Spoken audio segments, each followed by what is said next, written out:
Biogas பொறுத்தவரை வந்து earlier எல்லா மந்த்தும் ஒரு சிலிண்டர் வாங்குவேன். I love cooking. இந்த பயோகேஸ் யூஸ் பண்ண ஆரம்பிச்சப்பறம் நான் பார்த்தது நான் வந்து ஆல்மோஸ்ட் 3 monthsக்கு ஒருக்கா தான் I have to book my cylinder. என்னோட bills and money expenditures come out much கம்மியாக ஆகிட்டுருக்கு. அதை விட it gives me a lot of happiness. தினமும் உங்கள் வீட்டு குப்பைக்கு செல்லும் உணவு கழிவுகளை சமையல் எரிவாயுவாக மாற்ற முடியும் என சொன்னால் நீங்கள் நம்புவீர்களா? சென்னையை சேர்ந்த சுதா அப்படித்தான் உயிர் எரிபொருள் அதாவது பயோகேஸை தயாரித்து சமையலுக்கு பயன்படுத்தி வருகிறார். ஆண்டுதோறும் உலகம் முழுக்க உற்பத்தி செய்யப்படும் உணவுப் பொருட்களில் 17% வீணாகிறது. இதில் 14% அறுவடை மற்றும் விற்பனைக்கு இடைப்பட்ட காலத்தில் வீணாகி உணவு கழிவாக சேர்கிறது.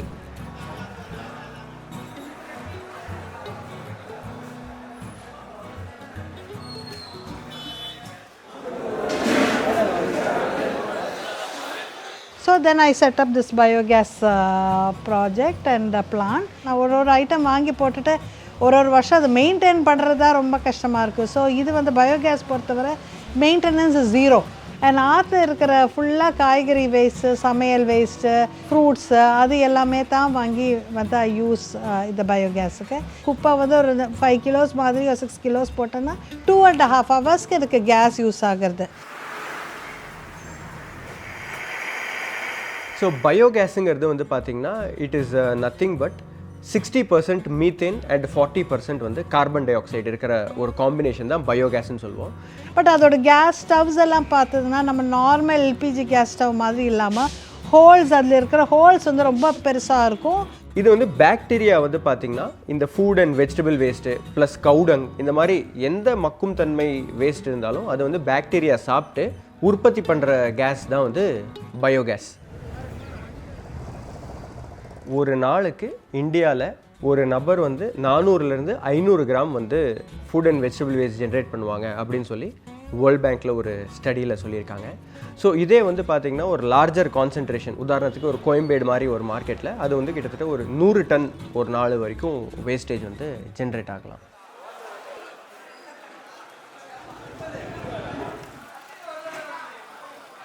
இந்தியா மாதிரி ஒரு lower middle income countries and மற்ற சவுத் ஏஷியன் கண்ட்ரீஸில் வந்து பார்த்திங்கன்னா கிட்டத்தட்ட ஒரு முனிசிபாலிட்டியோட பட்ஜெட்டில் 20-50% வந்து பார்த்திங்கன்னா திடக்கழிவு மேலாண்மைக்கே வந்து செலவு பண்ணுறாங்க.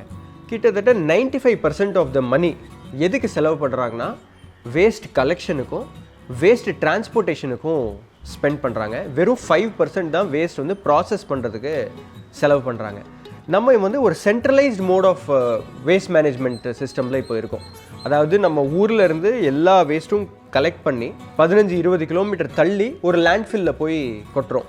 ஸோ நம்ம செலவு பண்ணுற எல்லா அமௌண்ட்டும் எதுக்குன்னா transportation and polluting other places. So இந்த மாதிரி ஒரு மாடல் ஃபாலோ பண்ணுறதுனால தான் வந்து பார்த்திங்கன்னா இன்றைக்கி வந்து லேண்ட்ஃபில் எமிஷன்ஸுங்கிறது ஒரு மேஜர் இஷ்யூவாக இருக்குது குளோபலி.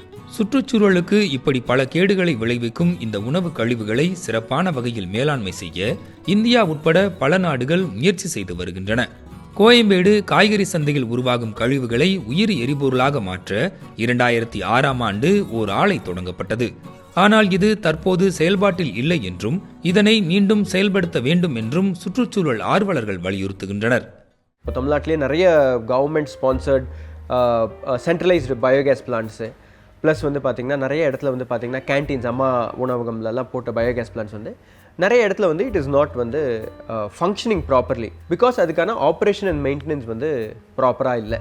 ஸோ அதுக்கான ஒரு டீமும் அதுக்கான ஃபண்ட்ஸ் அலோகேஷனும் இருந்துச்சுன்னா ஐ திங்க் அது வந்து இன்னும் சக்ஸஸ்ஃபுல்லாக போகும். இப்போ வந்து பார்த்திங்கன்னா இந்த பயோகேஸ் பிளான்ட் போடுறதுக்கு நிறைய பேர் இன்ட்ரெஸ்ட் காமிக்கிறாங்க, விருப்பப்படுறாங்க. இது பற்றி ஒரு க்யூரியாசிட்டி இருக்குது. பட் வந்து ப்ரைஸ் வந்து ஒரு ப்ரொஹிபிட்டிவ் ஃபேக்டராக இருக்குது. ஸோ அந்த ஒரு ரிக்குவயர்மெண்ட் வந்து ஃபுல்ஃபில் பண்ணுற மாதிரி கவர்மெண்ட் வந்து ஒரு இண்டிவிஜுவல் அவங்க வீட்டுக்கு அமைக்கிறதுக்கு சப்சிடி கொடுக்குற மாதிரி இருந்துச்சுன்னா அது வந்து இந்த வேஸ்ட் மேனேஜ்மெண்ட் ப்ராப்ளம் வந்து அதோட ரூட்ஸை அட்ரஸ் பண்ணும். சென்னை போன்ற பெருநகரங்கள் பருவநிலை மாற்றத்தை மெதுவாக உணரத் தொடங்கி இருக்கும் நிலையில் பெருமளவிலான வீடுகளில் பயோகேஸ் பயன்பாட்டிற்கு வந்தால் சுற்றுச்சூழல் மாசுபாட்டை குறைப்பதில் ஒரு குறிப்பிடத்தக்க மாற்றத்தை நம்மால் கொண்டு வர முடியும்.